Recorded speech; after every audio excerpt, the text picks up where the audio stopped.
என்ன வீடியோ பார்க்க போகிறோன்னா வாழை மரத்து தொகுதி. சரிங்களா?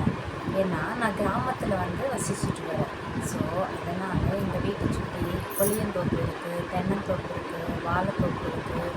ஸோ நிறைய விவசாயம் ஃபுல்லாகவே செய்கிறோம் இல்லைங்களா? ஸோ அதனால் நான் அதை பற்றி உங்களுக்காக எடுத்துரைக்கிறதுக்காக எனக்கு வாழை மரத்து தொகுதின்னு சொல்லுவேன். ஓகேங்களா? வாழை மரத்தோட அதுவும் ஒரு வித்திலை தான். வாழை மரம் என்னது ஒரு வித்திலை தாவரம் தான். அதுவும் தென்னை மரத்துக்குள்ளேயே ஒரு வித்திலை, அதனுடைய அடிக்கிழங்கு பகுதியிலேருந்து தான் இன்னொரு கன்று வர்றதுக்காக வாழைக்கன்றுன்னு சொல்லுவாங்க. ஸோ அதனுடைய அடிமரத்து பகுதியிலேருந்து அந்த தண்டோ கிழங்கை எடுத்து வச்சு தான் என்ன பண்ணுவாங்க, இன்னொரு வாழைச்செடியை பற்ற வைப்பாங்க. சரிங்களா? ஸோ அதுக்கு எல்லாத்துக்குமே டிஸ்டன்ஸ் இருக்குது. ஒரு குறிப்பிட்ட தொலைவில் தான் வாழை தோப்பு அமைக்கிறதுக்கு வழிமுறை இருக்குது. நல்ல ஒரு மாறு நீரிழப்புக்கு நிறுத்தணும். நம்மளுடைய 2 கைகளையும் அப்படி நீட்டாக எவ்வளோ டிஸ்டன்ஸ் வரணும், அந்த நீளத்தில் தான் என்னதுன்னா ஒவ்வொரு வாழைச்செடிக்கும் இடைப்பட்ட தொலைவு இருக்குன்னு சொல்லுவாங்க. முதல்ல வாழை மரம் அந்த வேர் இருக்குது இல்லைங்களா, அதையும் என்ன பண்ணுவாங்க, மேலே இருக்கிறது எல்லாமே சுத்தம் பண்ணிவிட்டு அதை ஃபுட்டாக எடுத்துப்பாங்க குக் பண்ணி. நெக்ஸ்ட்டு வாழைத்தண்டு சிறுநீரக கல் எல்லாமே கரைக்கிறதுக்கு இப்போ ஹீட் சீசன் இல்லையா, வெப்பத்தினால உடல் சூட்டினால நிறைய சிறுநீரகக்கல்லாம் ஏற்படுறதுக்கு வாய்ப்பு இருக்குது. ஸோ அதெல்லாம் குறைக்கிறதுக்காக இந்த வாழை மரத்தோட தண்டு சமைச்சு சாப்பிடுவாங்க. வாழை இலை, இப்போ வாழை தோப்பு அமைச்சிட்டாங்களானவே டெய்லியும் அந்த இலை வரும் இல்லைங்களா, சுழி இலை இருக்கு இல்லைங்களா, அதை என்ன பண்ணுவாங்க, கட் பண்ணி வாழை இலைக்கு சேல்ஸுக்கு கொடுப்பாங்க. ஹோட்டலுக்கு அந்த மாதிரி எல்லாமே கல்யாண மண்டபத்துக்கு, ஹோட்டலுக்கு, அதுக்கு எல்லாமே என்ன பண்ணுவாங்க, அந்த சுழி இலையை வியாபாரத்துக்காக கொடுப்பாங்க.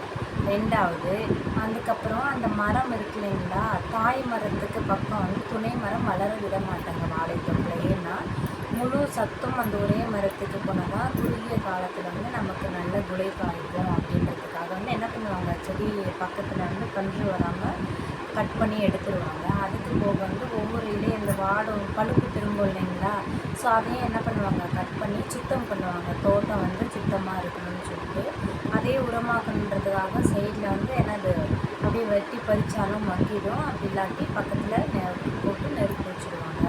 அப்படி இல்லாட்டி கிராமத்தில் இருக்கிறவங்க அந்த நார், வாழை நார் அப்படி இருக்குங்களா, வாழை நாரில் புடவை நெய்கிறாங்க. வாழை நார் பட்டு, வாழை நார் புடவை அப்படின்னு சொல்லி இருக்குது.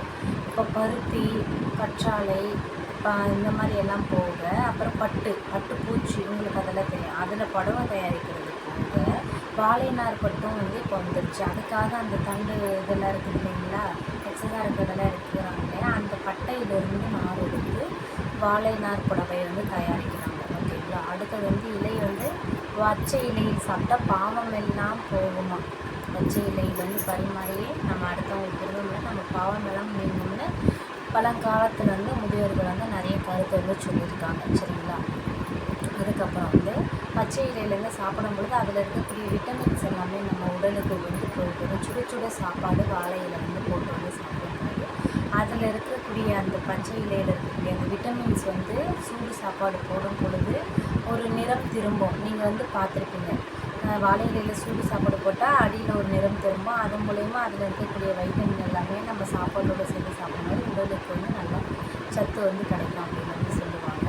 அதுக்கப்புறம் வாழை தண்டு அது எல்லாமே பார்த்துட்டு வாழைப்பூ அதுவும் பொரியல் செஞ்சு சாப்பிடுவாங்க. வாழைப்பழம் நல்ல ஜீரணம் கொடுக்கும். அதுக்கப்புறம் அதுலேயே நிறைய வெரைட்டி இருக்குது. பஜ்ஜி செய்வாங்க, ஏலக்காய், கற்பூரவள்ளி, சாம்பல் வாழை, மந்தை வாழை, செவ்வாழை, இந்த மாதிரி நிறைய வெரைட்டி இருக்குது. கொட்டை வாழை, அந்த மாதிரி நிறைய வெரைட்டிஸ் எல்லாம் இருக்குது. எங்கள் பக்கத்தில் நாங்கள் அதிகமாக இந்த கற்பூரவள்ளி வாழைன்னு சொல்லுவாங்க இல்லையா, சாம்பல் வாழைன்னு அதிகமாக புழக்கத்தில் எங்கள் ஊர் பக்கம்னு சொல்லுவாங்க.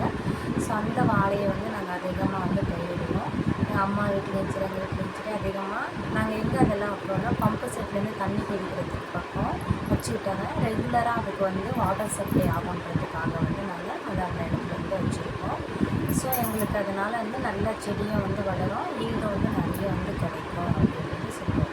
ஸோ உங்களுக்கும் வேறு ஏதாவது வாழை மரத்தை பற்றி தெரிஞ்சாலும் இது பண்ணுவாங்க, எனக்கு கமெண்ட் பண்ணுங்கள். நான் போடுறது உங்களுக்கு பிடிச்சிருந்தா என்னுடைய சேனலை சப்ஸ்கிரைப் பண்ணுங்கள், லைக் பண்ணுங்கள்.